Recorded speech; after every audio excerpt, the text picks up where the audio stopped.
గురుగారు నమస్కారం అండి. చాలా సంతోషం, బంగారు ఆశీర్వాదం. ఎలా ఉన్నారు గురుగారు? బాగున్నాను అన్న, చెప్పరా.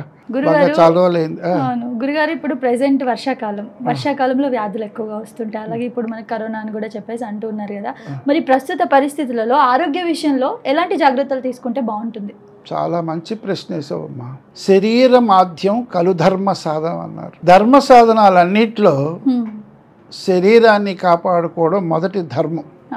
ప్రస్తుత కాలమాన పరిస్థితుల ప్రభావంగా మనకి దుష్టమైనటువంటి కరోనా అనే వ్యాధి 2020-22 మధ్య చాలామందిని బాధపెట్టి ఎంతోమంది జీవితాన్ని పోగొట్టుకున్నారు.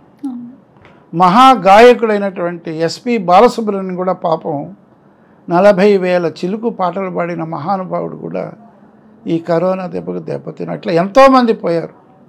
కాబట్టి ఇప్పుడు తిరిగి ఆ యొక్క వ్యాధి కర్ణాటకలో, కేరళలో వ్యాప్తి చెందినట్లుగా మనం వార్తలు వింటున్నాం. ఆ రోజుల్లోనే ప్రపంచ దేశాలన్నిటికీ ప్రాకులాడి వచ్చినటువంటి ఈ వ్యాధికి మన ఇండియాలోనే, అందులో హైదరాబాదులోనే ఆ వ్యాధికి ఒక ఇంజెక్షన్ కూడా కనుక్కోవడం జరిగింది. సో ఇప్పుడు ప్రస్తుత పరిస్థితిని బట్టి అప్పుడు అందరూ ఇంజెక్షన్ వేసుకున్నారు. కానీ ఇప్పుడు తిరిగి కూడా వ్యాధి వస్తున్నది అని చెప్పిన తర్వాత మనము తీసుకోవాల్సిన జాగ్రత్తలు ఏంటంటే, నెంబర్ 1 వేడి నీళ్లు తాగడం. ఈ చలికాలం వానకాలం వస్తుంది, ఈ మధ్య ఈ 4 రోజులుగా విపరీతమైన వర్షం వచ్చింది. రెండవది, ఎప్పుడైనా సరే నీకు జలుబు, దగ్గు, రొమ్ము పడిసము, శ్వాస పీల్చుకోవడానికి కష్టం వస్తే ఆ రోజు రాత్రిలో మంచి వేడి నీళ్ళల్లో పసుపు వేసుకొని బాగా గుడ్డ కప్పుకొని ఆవిరి పీల్చడం అనేది రెండవ ప్రక్రియ. మొదటిది వేడి నీళ్ళు తాగడం, రెండవది ఈ యొక్క వేడి నీళ్ళ కాపడం పెట్టుకోవడం చాలా ముఖ్యం. ఇక మూడవది, మనకు ఎక్కువ శ్వాస పీల్చుకోవడం కష్టమైనప్పుడు పసుపు చాలా మంచిది. అందుకని మన స్త్రీలు కూడా పసుపు పూసుకుంటారు. పసుపు అన్నిటికంటే చాలా పవిత్రమైంది. అమ్మవారికి కూడా చాలా ఇష్టమైంది పసుపు.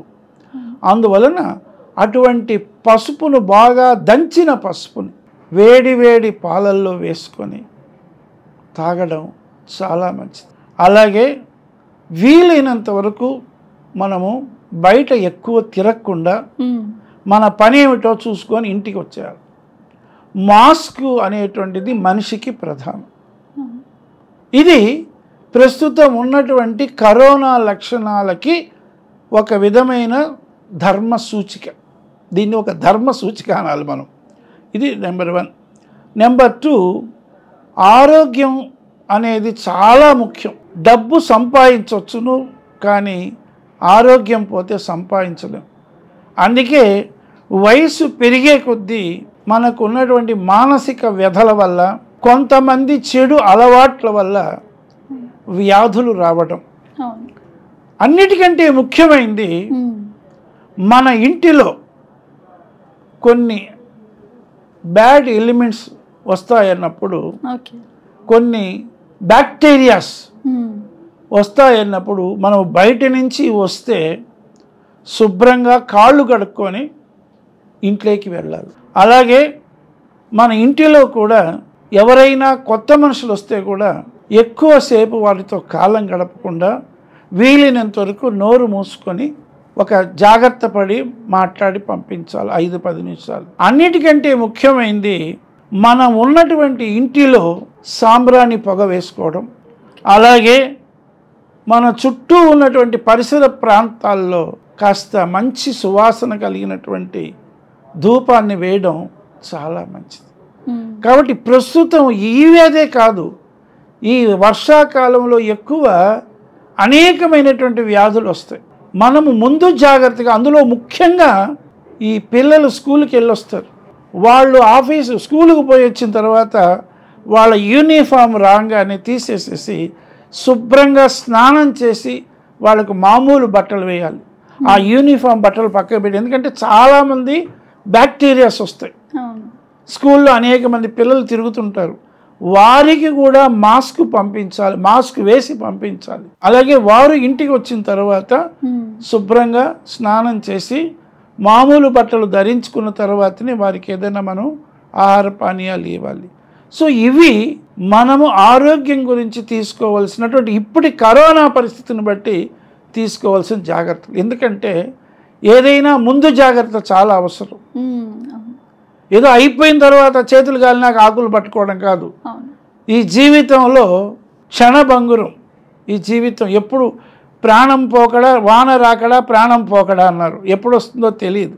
అందువలన మనం ముందు జాగ్రత్తగా తీసుకోవాల్సింది ముఖ్యంగా తల్లులు స్కూల్ నుంచి పిల్లలు రాగానే వారిని పరిశుభ్రం చేసిన తర్వాత వారికి కూడా ఏదైనా జలుబు దగ్గు వచ్చిందని సూచన కనపడితే వెంటనే సాయంకాలం వారికి ఈ పసుపుతో వేడి నీళ్ళతో ఆవిరి పీల్చడం, అలాగే పాలు పచ్చి పాలల్లో వేడి పాలల్లో పసుపుని వేసి తాగించడం చాలా మంచిది. ఈ విధంగా మీరు అడిగిన ప్రశ్నకు సమాధానంగా నేటి కాలపు ఈ కరోనా అనే మహమ్మారి ఈ చైనా దేశం నుంచి మనకు వచ్చి ఊడిపడ్డది.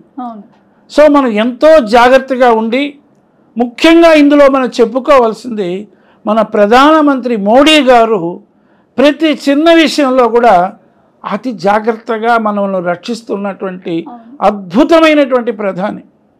మనకు వచ్చిన పాకిస్తాన్ వారిలో కూడా ఆ యొక్క ముష్కరులను మటుమాయం చేయడంలో కూడా సైనికుల పాత్ర చాలా గొప్పది.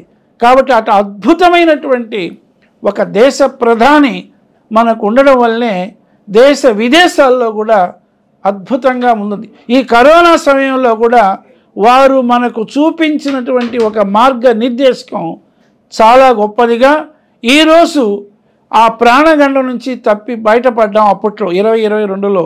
కానీ తిరిగి వస్తున్నదంటే మనం దీనికి భయపడిన అవసరం లేదు. ఏదైనా సరే అతీతమైన శక్తి ఒకటి మనల్ని కాపాడుతున్నది అనే విల్ పవర్తో మనం ధైర్యంగా ఉండాలి. దీనికి సంబంధించి దైవ ప్రార్థన చేస్తూ ఈశ్వరో జగద్రక్షక జై ఆంజనేయ అన్నట్లుగా ఆంజనేయ స్వామి హనుమాన్ చాలీసా చదువుకోవడం, నిద్రపోయే పిల్లలకు కూడా చెప్పడం, సర్వ కళ్యాణ దాతారాం సర్వ ఆపత్ హర మారుతిం అపార కరుణామూర్తిం ఆంజనేయం ప్రణమామ్యం అంటూ దైవ చింతన మనకు ఉన్నప్పుడు ఈ అతీతమైన ప్రకృతిలో పరమాత్మ ఒక శక్తి, భగవత్ శక్తి కాబట్టి మనల్ని కాపాడుతున్న నమ్మిక పెట్టుకుంటే ఈ కరోనా అనేటువంటి ఎన్ని కరోనాలు వచ్చినా అందులో మన హిందూ దేశంలో భక్తి ఎక్కువ కాబట్టి భగవంతుని కొలవడమే భక్తి ఉన్న చోట భగవంతుడు ఉంటాడు కాబట్టి ఆ విధంగా మనం ఉండి మనల్ని రక్షించుకోవాలి. దీనికి భయపడిన అవసరం లేదు. సర్వే జనా సుఖినో భవంతు సమస్త సన్మంగళాని భవంతని నువ్వు అడిగిన ప్రశ్నకు సమాధానం బంగారు. అది శశి మీడియా వారికి అద్భుతమైన విషయాలు అందించినటువంటి అద్భుతంగా అడిగినటువంటి బిడ్డ నువ్వు మా మనోరాల్లాగా చక్కగా అడిగావు. నా ఆశీస్సులమ్మ. జయోస్తు. థ్యాంక్ యూ సో మచ్ గురుగారు. మీరు కూడా ఇంత విలువైన సమయాన్ని ఇచ్చారు, మాకు ఇన్ని విషయాలు కూడా చెప్పారు. సో జనాలకు చాలా ఉపయోగపడతాయి. సో మన ఇంటర్వ్యూ వల్ల ఒక నలుగురు మారుతున్నారంటే మనకు మంచిదే కాబట్టి అందరూ బాగుండాలి. ప్రతిదీ దైవేచ్ఛ. శశి అంటేనే చంద్రుడు, ఆ పున్నమి నాటి చంద్రకాంతి లాగా వెలగాలని ఆశిద్దాం. స్వస్తి. ధన్యవాదాలు.